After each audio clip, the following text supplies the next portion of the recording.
Aujourd'hui, nous allons voir comment saisir une liste de données très rapidement. En effet, dans Excel 2010, vous avez la possibilité d'automatiser donc un début de liste de données afin qu'elle soit incrémentée automatiquement. Donc par exemple, vous voyez ici, si dans cette première cellule, je saisis le 1, j'appuie sur la touche Entrée et maintenant je saisis un 2 comme ceci. Donc j'appuie de nouveau sur la touche Entrée. Si vous souhaitez maintenant donc ici écrire une série et donc aller jusqu'à 20, vous allez perdre du temps si vous choisissez de le faire manuellement.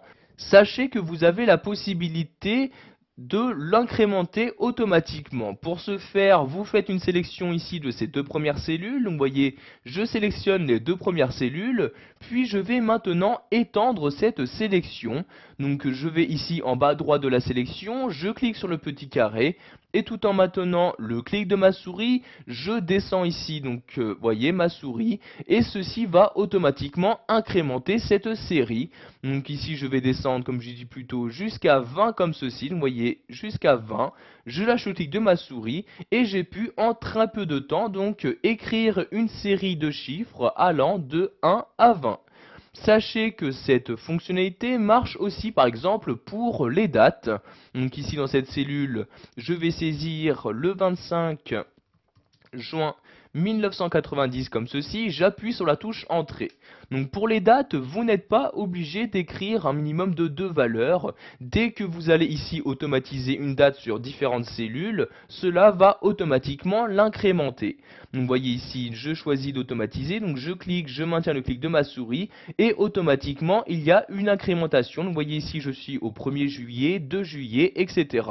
Donc vous pouvez descendre jusqu'à obtenir la date que vous souhaitez. Donc ici 10 juillet, je lâche le clic de ma souris et voyez, j'ai maintenant une série de dates qui a été insérée en très peu de temps. Vous avez également un autre moyen donc pour incrémenter une série. Donc si par exemple ici je vais insérer une série, allant de 1 jusqu'à 100. Donc j'insère mon 1 comme ceci. Maintenant je sélectionne la cellule avec le 1, puis je me rends dans l'onglet Accueil sur ce bouton là. Donc le bouton remplissage, je clique dessus et je vais cliquer maintenant dans ce menu sur Série comme ceci.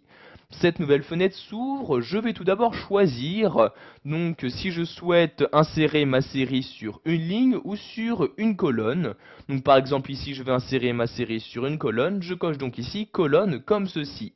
Je choisis donc ensuite le type de série, donc soit linéaire, géométrique ou encore chronologique. Donc chronologique si vous souhaitez insérer une série avec des dates. Donc ici je vais laisser linéaire comme ceci. La valeur du pas je vais laisser à 1, c'est-à-dire que je vais me déplacer donc de chiffre en chiffre allant de A à 1. Et la dernière valeur, donc je remplis la cellule, je vais mettre ici 100 comme ceci. Puis j'appuie sur la touche OK comme ceci. Et comme vous pouvez le voir maintenant, j'ai bien pu insérer une série. Et si je descends tout en bas à l'aide de la molette de ma souris, vous allez voir que cette série s'arrête bien jusqu'au nombre 100. Vous voyez ici 100 apparaît bien donc dans ma série.